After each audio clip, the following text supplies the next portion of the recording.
धतूरा मन को भाई बसहा भेल की जिनकी सवारी रहे कुटिया में धूनी रमाए गोरा संग गणेश भी रहते विघ्न विनाशक जो कहलाए कथा सुनाऊं वैद्यनाथ की सुनो रे भक्तों ध्यान लगाए कथा सुनाऊं वैद्यनाथ की।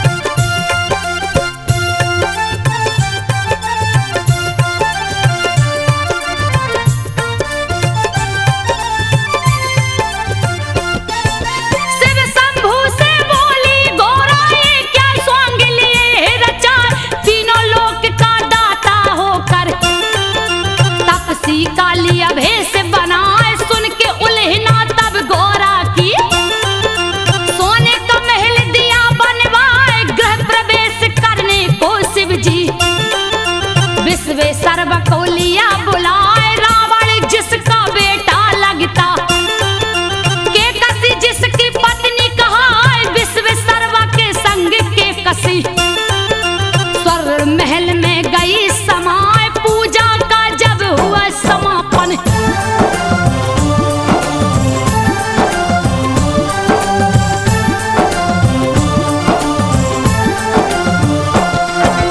पूजा का जब हुआ समापन शिव शंभू बोले हरिशाय प्रसन्न हुआ हूँ तुमसे ब्राह्मण मांगो दक्षिणा जो मन आए यही मेरा सौभाग्य है बाबा मुझसे पूजा लिया करवाए आशीर्वाद ही बस काफी है जिससे जीवन सफल हो जाए फिर भी नहीं माने कैलाशी बोले कुछ तो ले भाई पूजा अधूरी रह जाती है बिन दक्षिणा के जो ब्राह्मण जाए के कसी को तब लालच आ गई।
कर नहीं सकता। चैन न इसमें लेने पाए के कसी रावण को उकसाई। शिव को लाओ लंका उठाए, पार्वती ने श्राप दिया है। बचने का नहीं दूजा उपाय, जा बेटा कैलाशी को लाओ।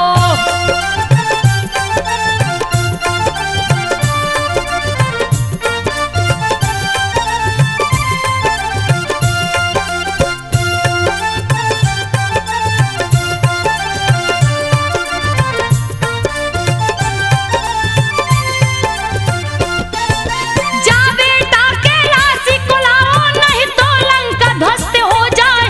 नहीं ऐसा जो करोगे बेटा, कोई भी कुल में बच ना पाए। सच कहती हूँ तुमसे बेटा, के कसी रावण को समझाए। तुमको शिव है बहुत मानते, शिव को दो प्रसन्न कराए। किसी तरह से जाकर लाओ, बैठी हूँ मैं आस लगाए। चूक हो गई मुझसे भारी, तेरे पिता को दी उपसाय। विश्वेश्वरवा के बेटा रावण,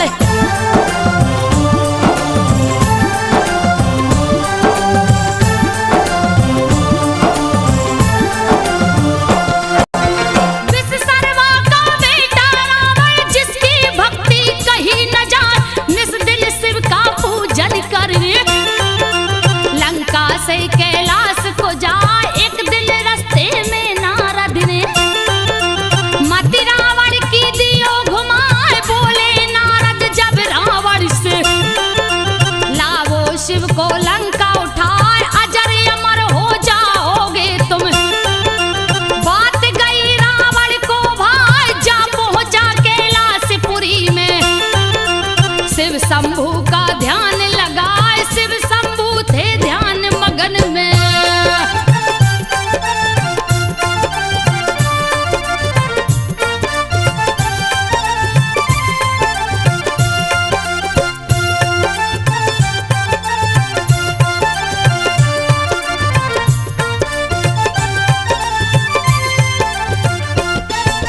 शिव शंभू थे ध्यान मगन में, रावण मन ही मन हर्षाए।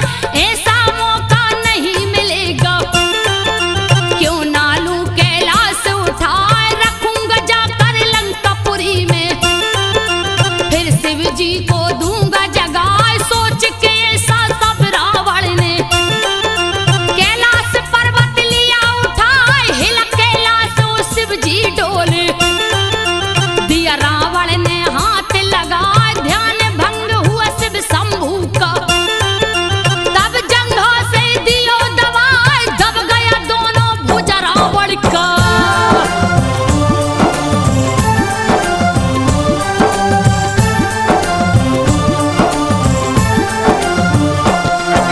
दब गया दोनों भुजा रावण का, दर्द के मारे रहो चिल्लाए। वहीं पे नारद जी आ पहुंचे, नारायण का ध्यान लगाए। क्रोध में आके रावण बोला, नारद कोई खोजो पाए। नारद जी तब हंस कर बोले, शिव जी का लो ध्यान लगाए। शिव के कोप से शिव ही बचाए। दूजा नहीं है कोई उपाय, कैसे करूं मैं पूजा शिव का। दोनों हाथ फंसा मेरे हाय, पूजा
गैस से तन भीगा जाए, कोशिश लाख किया रावण ने, शिव प्रसन्न ना होने पाए, क्रोधित होकर राजा रावण लिया खड़ग तब हाथ उठाए, एक एक करके शीश काट कर अग्निकुंड में भेंट चढ़ाए, नौ शीश जब काट दियो तो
भुजा से, फिर भी लिंग ना हिलने पाए। क्रोधित होकर तब रावण ने अंगूठा से दिया लिंग दबाए। लंका नहीं ले जा सकता तो दूंगा पातालपुरी पहुंचाए। तब करने आसन पर बैठा, नहीं था कोई दूजा उपाय। दर्शन देकर शिव शंकर ने रावण को दिया शर्त बताए, जहां भी धरती पर रखोगे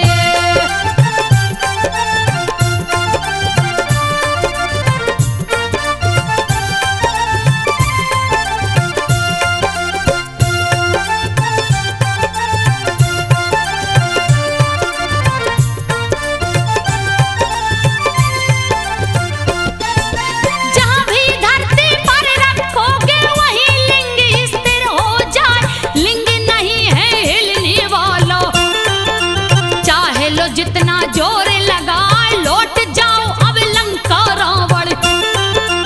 दूजा नहीं है कोई उपाय, मेरी आराधना जहां करोगे मन वांछित वर प्राप्त हो जाए। रावण लौट गया लंका को, सारे देवता गए हर्षाए। शिवलिंग को स्थापित करके बैजू को दिए भक्त बनाए। देवता गण बैजू से बोले,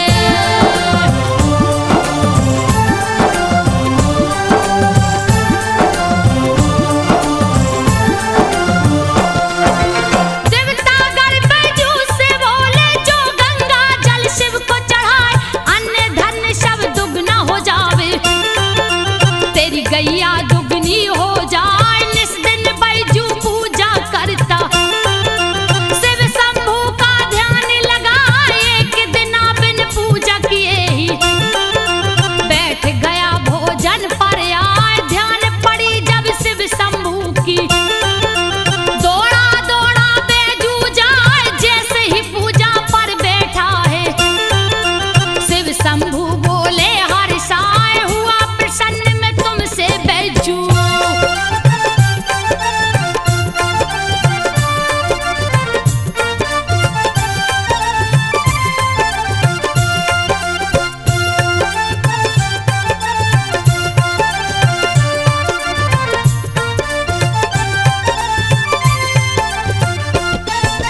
हुआ प्रसन्न मैं तुमसे बैजू, मांगो वर जो दिल में आए।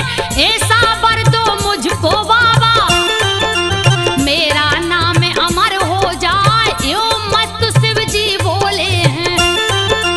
बैजू मन ही मन मुस्काए, पहले बैजू नाम तुम्हारा, पीछे नाम मेरा जुड़ जाए। युग युग तक यह पावन धरती बैजनाथ का धाम कहा है। होनी तो होकर रहती है, लेख कर्म का मेट न पाए। राज छिपा एक और है इसमें,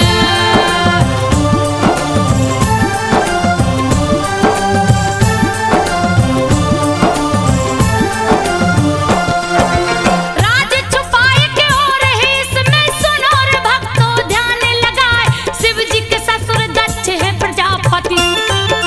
यज्ञ दिया है शुरू करवाए, नर किन्नर गंधर्व देवता सबको न्योता दिया पठाए। नहीं निमंत्रण शिव को भेजा, ए अपमान सहा नहीं जाए। शिव शंभू से सती ने बोला, चलिए यज्ञ को देखा जाए। बिना निमंत्रण में नहीं जाऊं।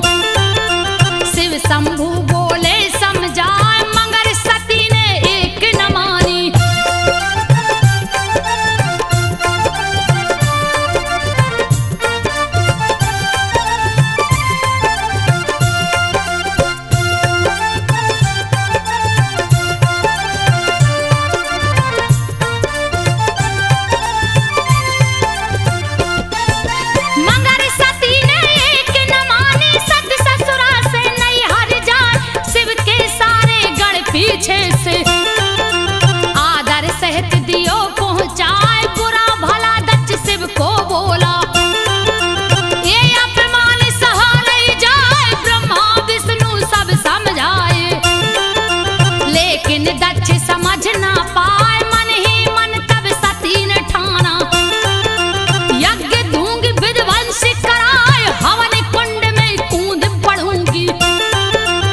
इस तन को अब दूंगी जलाए, कूद पड़ी तब हवन कुंड में।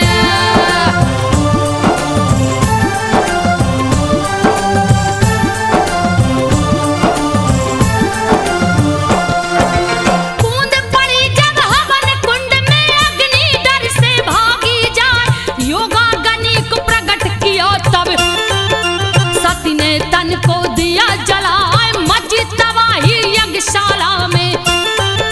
शिव गण दिए उत्पात मचाए, नारद आकर शिव शंभू को समाचार सब दियो सुनाए, वीरभद्र और महाकाली को दियो जटा से प्रकट कराए, वीरभद्र और महाकाली को शिव जी दल बल सहित पठाए, यज्ञशाला रणभूमि बन गई।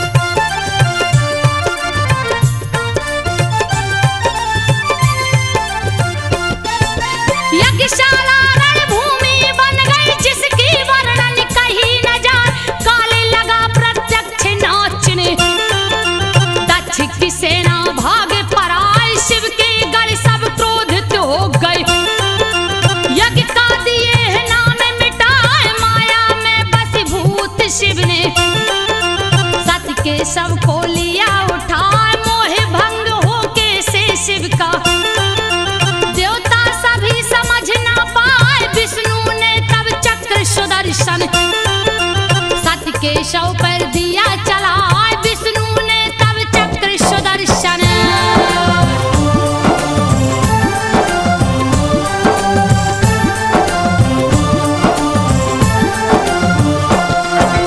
शिव ने सती के सबको देखा, हाथ लिए त्रिशूल उठाए, रुद्र रूप देख शिव शंभू का मन ही मन सब देव घबराए, करने लगे जब तांडव शिव जी, पल में लागे प्रलय हो जाए, कप गई धरती कप गए अंबर, सबकी बुद्धि गई हेराए, हाहाकार मचा तीन लोक में, कब क्या होगा कहा न जाए, क्षीर सागर सब देवगढ़ पहुंचे, विष्णु थे जहां ध्यान लगाए, मोह भंग कीजे शिव शंभू का।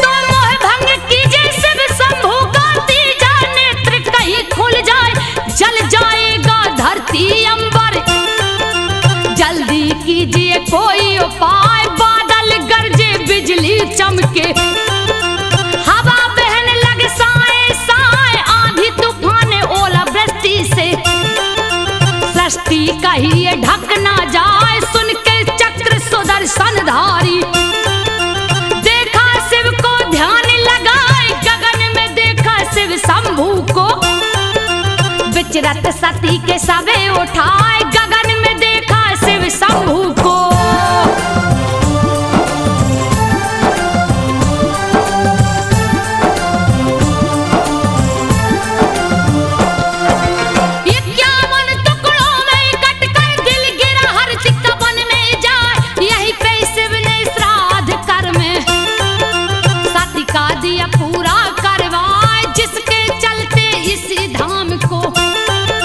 चिंता भूमि भी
सुन लो ध्यान लगाए, आज गेवी गंगा जल लेकर पहुंच गए सुइया पर आए। सुइया पहाड़ पर एक थगा दहा, प्यास के मारे रहा चिल्लाए। आज गेवी ने मन में सोचा, तू मैं इसका जान बचा ली कांवर से गंगा जल को।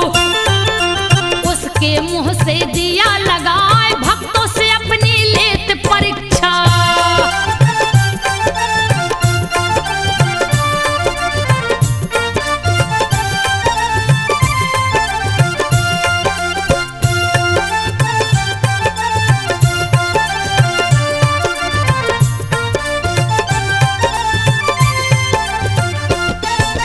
भक्तों से अपनी लेत परीक्षा, शिव शंभू तब हुए सहाय। आज गेवी से बोले शिव जी, तेरी भक्ति कहीं न जाए, तेरी तपस्या हो गई पूरी। वर मांगो जो मन में आए, मैं क्या मांगू हे शिव शंभू। धन्य भाग जो दरस दिखाए, दिए वर है फिर आज गेवी को। तू आज गेवी नाथ कहाँ, अपरंपार है शिव की महिमा। सुनो रे भक्तों ध्यान लगाए, अपरंपार है शिव की महिमा।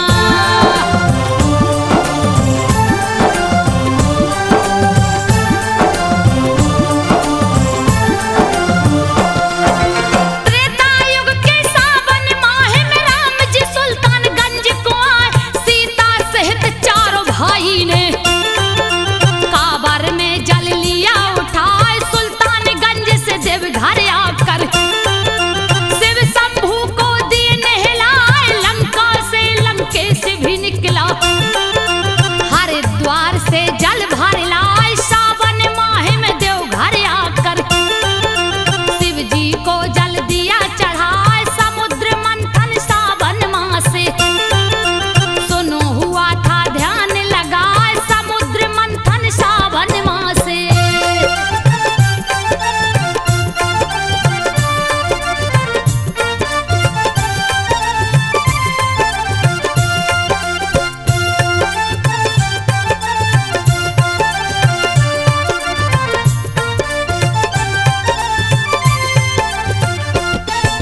चौदह रत्न निकल कर आया, जिसमें 13 गया बता। 14 में मैं विष निकला था, जिसे देख सब गए थर्राए। तब शिव जी ने विष को उठाकर अपने मुंह से लिया लगाए। सावन में विष पान किए शिव, जिसकी गर्मी सही न जाए, उनकी गर्मी शांत करन को। सावन में जल सभी चढ़ाए, शुरू हुई कांवर की परंपरा। जिसको सारा जग अपना, जो भी चढ़ाता जल है शिव को।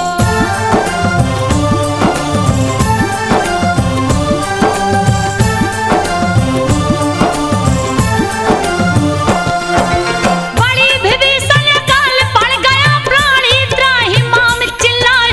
तपने लग गई धरती माता, कहीं ना पानी दिखने पाए। पेड़ पौधे सब सूखन लागे, कोप सूरज का बढ़ता जाए। धरती के सारे प्राणी तो भूख के मारे गए घबराए। व्याकुल होकर भक्त वासुकी लिया हाथ को डाले उठाए। चीरने लगा धरती का सीना, कंद मूल ना दिखने पाए। फिर भी हार न माने वासुकी।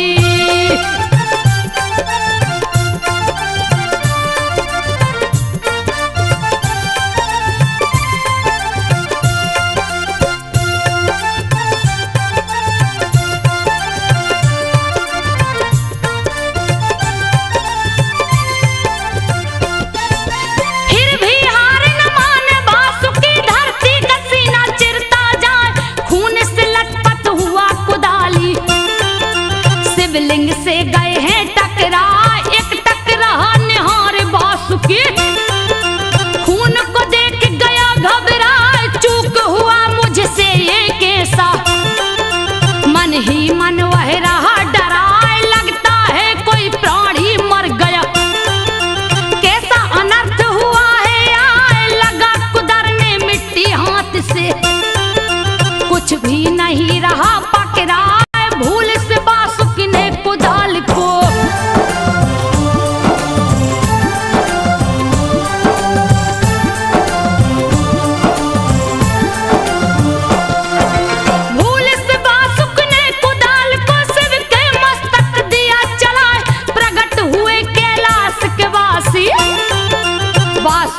कुछ भी समझ न पाए, मस्तक फटा पड़ा था शिव का। देख के भक्त गया घबराए, डर के मारे थर थर कांपे। कुछ भी उसको समझ न आए, प्रकट हुए कैलाश के वासी। वासुक से बोले मुस्काए, मांग लो वर जो चाहो बेटा, जो भी तेरे मन में आए, हे प्रभु जी अकाल मिटा करे।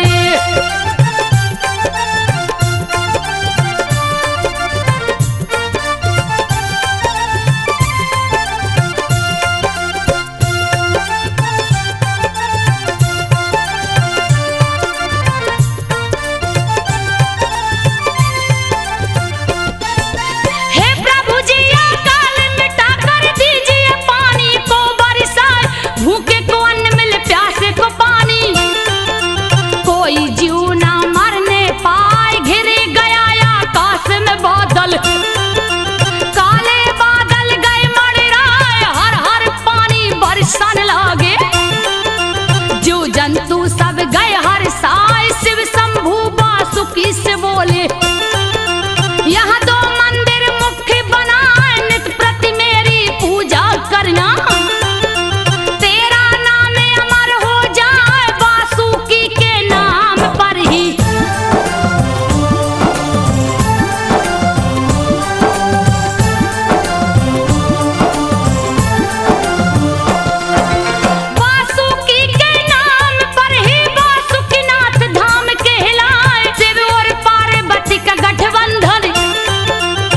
शिवरात्रि को हो जाए, शस्त्रों की पूजा भी इस दिन ही करते हैं सब पंडाया। शिवरात्रि में जो शस्त्र को छूता, उसका देते कष्ट मिटाए। भगवा वस्त्र को धारण करके भक्तों शिव को पूजने जाए, बोल बम उच्चारण करके नंगे पांव कंवरिया जाए, इस मंत्र के उच्चारण से।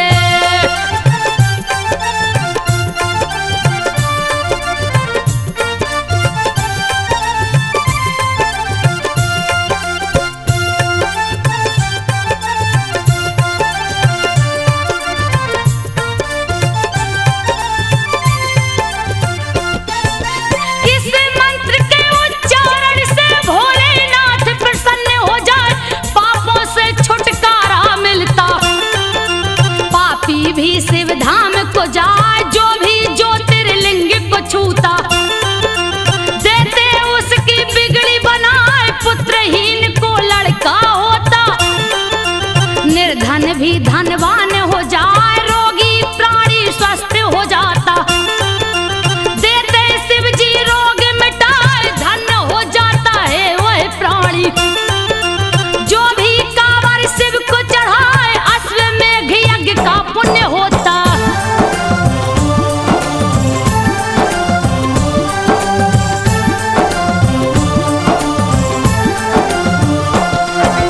अश्वमेघ यज्ञ पुण्य होता, बोल बम जो कहता जाए।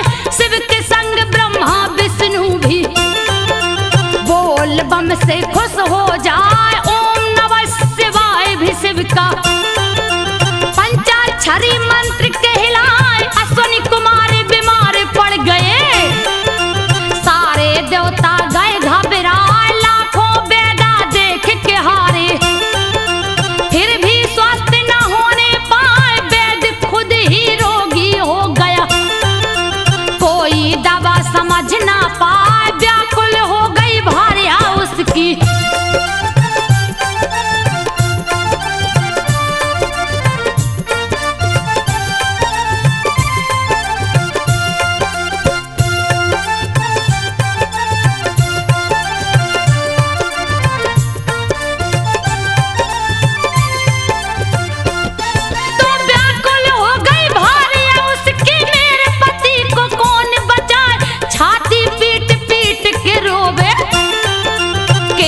धुन के रही चिल्लाए। जा पहुंची बैद्यनाथ धाम को, शिव जी आसन जहां लगाए। सर को झुका के शिव से बोली, लीजिए पति की जान बचा।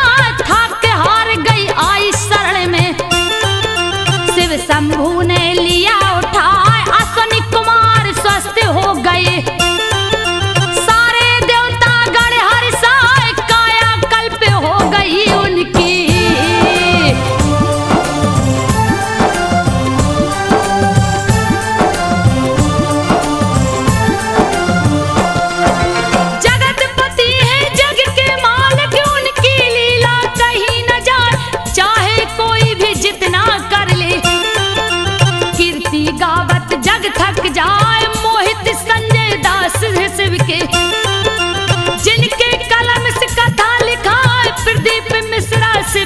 पुजारी।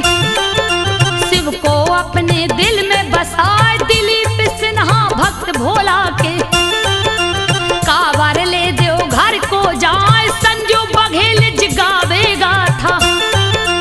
शिव शंभू को शीश झुकाए संजू बघेल गाथा गावे। शिव शंभू को शीश झुकाए। सुन लो भक्तों ध्यान लगाए संजो शिव